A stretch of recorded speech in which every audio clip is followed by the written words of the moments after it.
So in this series practice questions 4 पर अब हम आ चुके हैं बेसिक्स ऑफ मैथमेटिक्स जो आपका चैप्टर चल रहा है।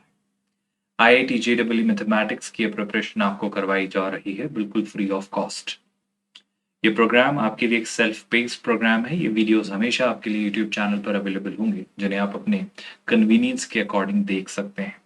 एक कॉम्प्रहेंसिव और कंप्लीट मॉड्यूल हम आपके लिए क्रिएट कर रहे हैं जिसे हमने 3 फेजेस में डिवाइड किया है। फर्स्ट फेज जहाँ कंसेप्चुअल बिल्डिंग आपकी डेवलप करता है, यानी हर एक कंसेप्ट को डिटेल्ड मैनर में कई सारे इलस्ट्रेशंस और एग्जांपल से along with a lot of practice सिखाया जाता है। Phase 2 is more dedicated towards IIT JEE mains में पूछे गए प्रीवियस ईयर्स क्वेश्चंस के डिस्कशन को लेकर। फेज 3 में हम जेईई एडवांस्ड में पूछे गए पीवाईक्यूज को केटर करेंगे और इस तरीके से पूरी तैयारी आपकी प्लान्ड है। फेज 1 में जो शुरुआत हमने अलजेब्रा के साथ की है, इसके बाद हम कोऑर्डिनेट ज्योमेट्री का डिस्कशन करेंगे। वहां पर सारे चैप्टर्स कर लेने के बाद ट्रिग्नोमेट्री की बात करेंगे। इसके बाद ऑफ कोर्स हम कैलकुलस पर शिफ्ट होंगे।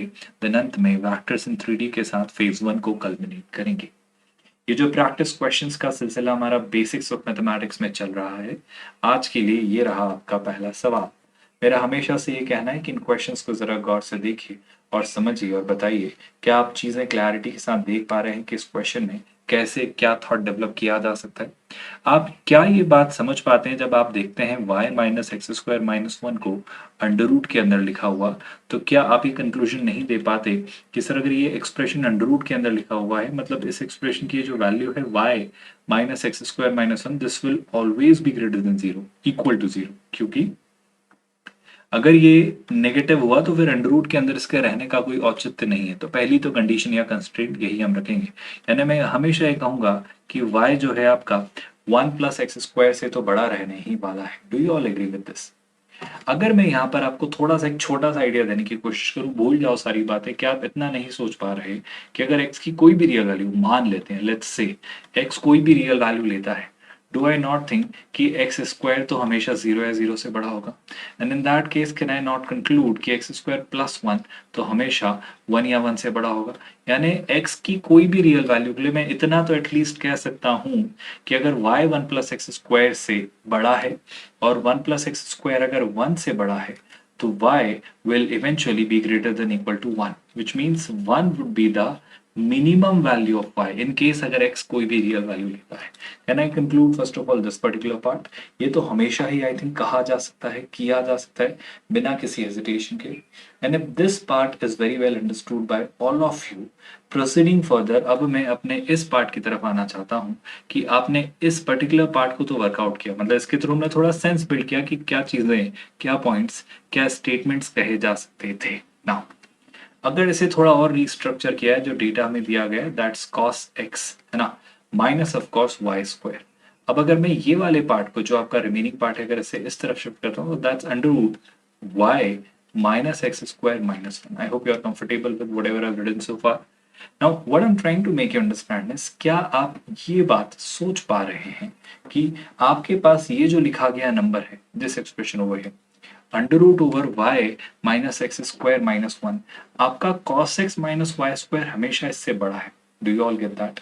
Repeat my statement.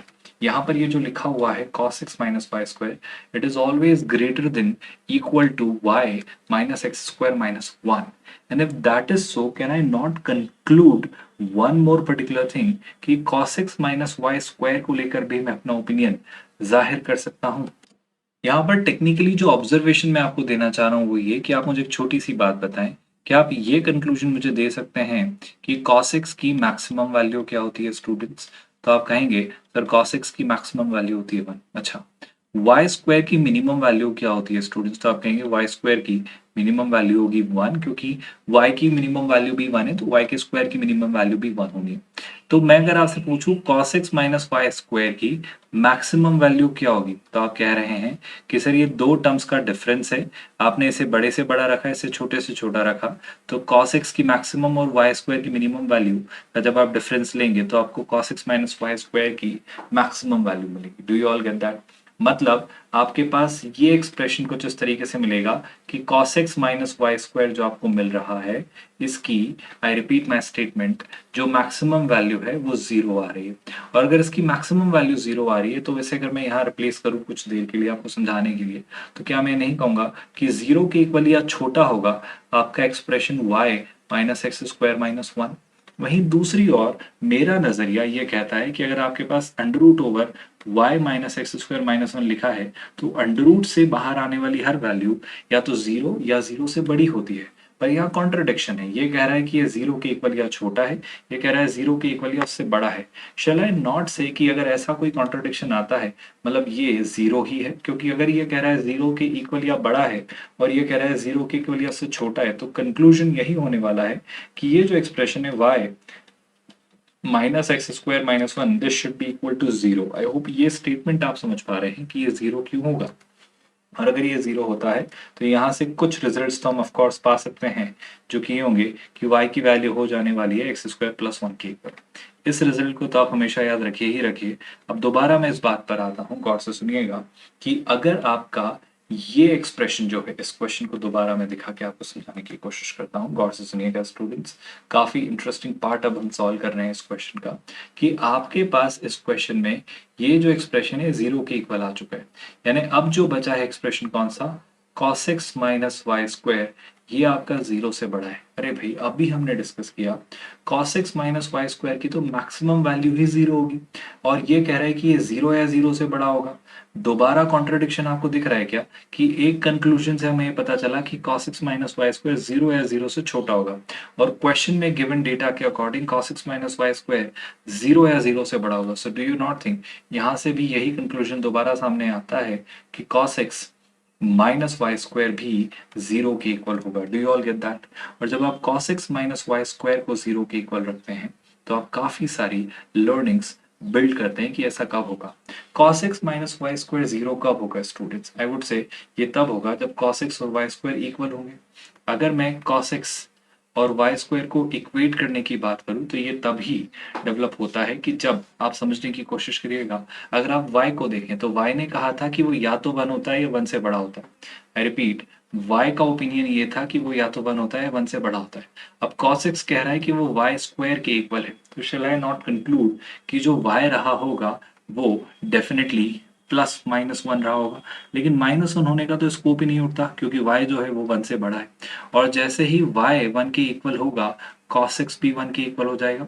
यानी दो लर्निंग्स तो निकल कर आई कि cos x और y किसके इक्वल होंगे, वन के। एक और कंक्लूजन आप निकाल सकते हैं कि जब आपने कह ही दिया कि y वन के इक्वल है तो कुछ और भी कहा जा सकता है, क्योंकि हमें पता है y जो है वो एक्स स्क्वायर प्लस वन के इक्वल है।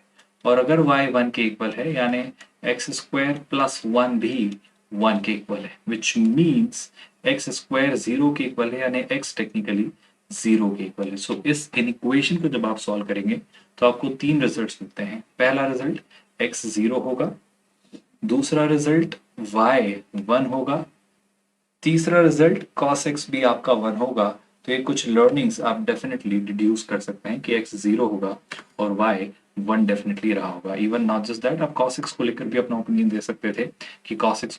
और इस तरीके से फाइनली मैं इस कंक्लूजन पर आता हूं कि बेसिक्स ऑफ मैथमेटिक्स आपका चैप्टर आज खत्म होता है।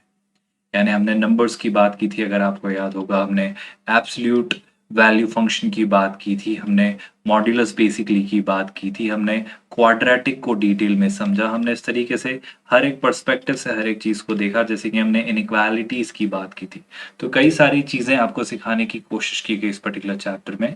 ऑल्दो ये आपके सिलेबस में बहुत स्पेसिफिकली मेंशन नहीं है, पर ये वो बारीकियां हैं जो आपको पता होनी चाहिए। You can call it the zeroth chapter as well. So from the next video onwards हम अपना फर्स्ट लेक्चर शुरू करेंगे, जो कि होने वाला है कॉम्प्लेक्स नंबर्स। काफी इंटरेस्टिंग चैप्टर होने वाला है स्टूडेंट्स आपकी इस प्रिपरेशन में, जो कि आपको करवाई जा रही है IIT JEE मैथमेटिक्स के भी। इस प्रिपरेशन को बिल्कुल फ्री ऑफ कॉस्ट हम आपको करवा रहे हैं स्टूडेंट्स, यानी कोई भी हिडन कॉस्ट नहीं है। ऑफ कोर्स ये प्रिपरेशन काफी कॉम्प्रेहेंसिव एक डिटेल्ड मैनर में आपको करवाई जा रही है। फेज वन, जहां हमने एल्जेब्रा के साथ आपकी शुरुआत की है, इसके सारे चैप्टर्स हो जाने के बाद हम कोऑर्डिनेट ज्योमेट्री कवर करेंगे। Followed by trigonometry and then of course calculus. और फेज 1 को हम कंक्लूड करेंगे वेक्टर्स इन 3 डायमेंशनल ज्योमेट्री के साथ। आफ्टर दिस हम फेज 2 पर शिफ्ट होंगे। फेज 2 में हम IIT JEE मेंस में पूछे गए प्रीवियस ईयर्स क्वेश्चंस को सॉल्व करेंगे। फेज 2 कंप्लीट हो जाने के बाद JEE एडवांस्ड में पूछे गए PYQs को सॉल्व करके इस तरीके से आपकी प्रिपरेशन को कंक्लूड करेंगे। ये सारे वीडियोस स्ट्रक्चर्ड मैनर में हमेशा हमारे YouTube चैनल पर अवेलेबल होंगे, आप अपने कन्वीनियंस से इन्हें देख सकते हैं। With that let's call it a day here. ख्याल रखिए अपना। Thank you so much students.